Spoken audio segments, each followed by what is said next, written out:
Semester 4 और आज का टॉपिक है रक्त की संरचना। तो स्टार्ट करते हैं।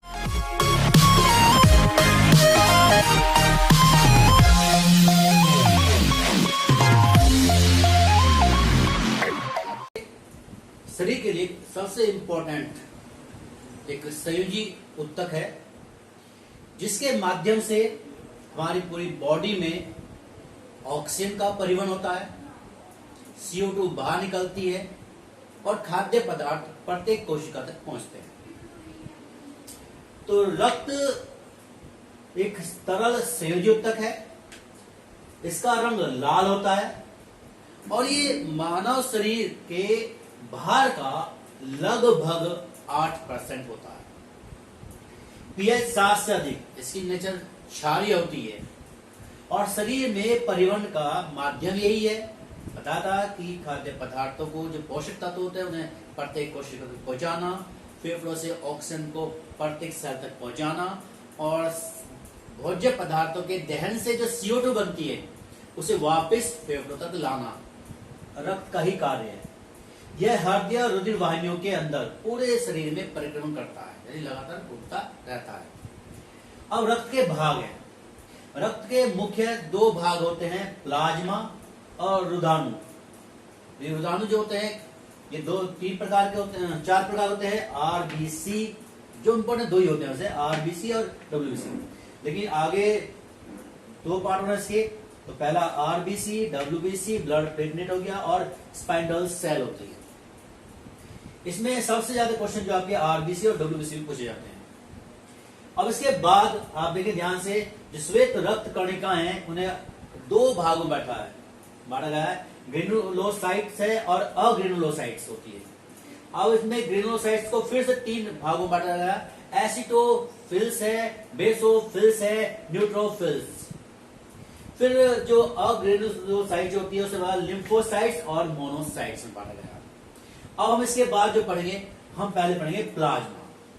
ये प्लाज्मा ब्लड का एक इंपॉर्टेंट पार्ट है। तो शुरू करते हैं प्लाज्मा।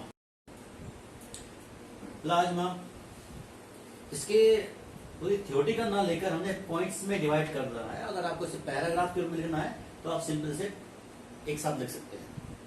अब प्लाज्मा में सबसे पहले यह रंगहीन होता है, यह हल्के से पीले रंग का दिखाई देता है और ये रक्त का 55 से 60% भाग होता है। यानी बॉडी के अंदर जो हमारा रक्त है उस रक्त में 55 से 60% भाग में क्या होता है, प्लाज्मा होता है। इसमें 90% पानी होता है और शेष जो होते हैं वो कार्बनिक और अकार्बनिक पदार्थ होते हैं। प्लाज्मा में कुछ विशेष प्लाज्मा प्रोटीन होते हैं और यही इसके सारे फंक्शन को कंट्रोल करते हैं। जैसे प्लाज्मा में सबसे पहला है फाइब्रोनोजन, ये फाइब्रोजन। इसके बाद सीरम एल्बुमिन है और सीरम ग्लोबिन है। इसके बाद है प्रोथीन। अब इसमें सबसे इंपॉर्टेंट है फाइब्रोजन जो है और ये आपका प्रोथीन जो होता है, यानी A और B ये दोनों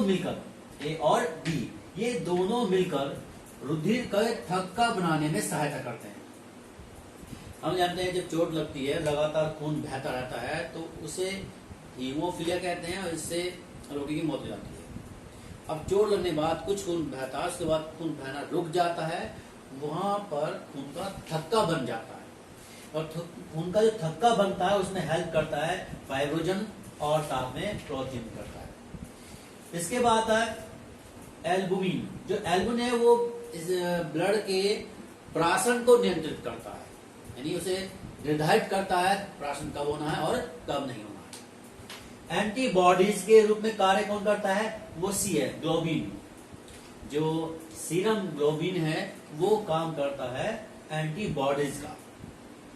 इसके बाद अब आता है इसके कार्य। प्लाज्मा के हमारे शरीर में क्या क्या कार्य होते हैं। पहला, पदार्थों के परिवहन में, यानी पदार्थों को एक स्थान से दूसरे स्थान में जाने में भी हेल्प करता है, क्योंकि ब्लड के अंदर होता है और ब्लड का 55 से 60% भाग प्लाज्मा ही बनाता है और ब्लड जो होता है वो परिवहन का कार्य करता है बॉडी के अंदर। तो प्लाज्मा भी क्या काम करता है, परिवहन का, एक पदार्थ को एक स्थान से दूसरे स्थान पर पहुंचाने काम करता है।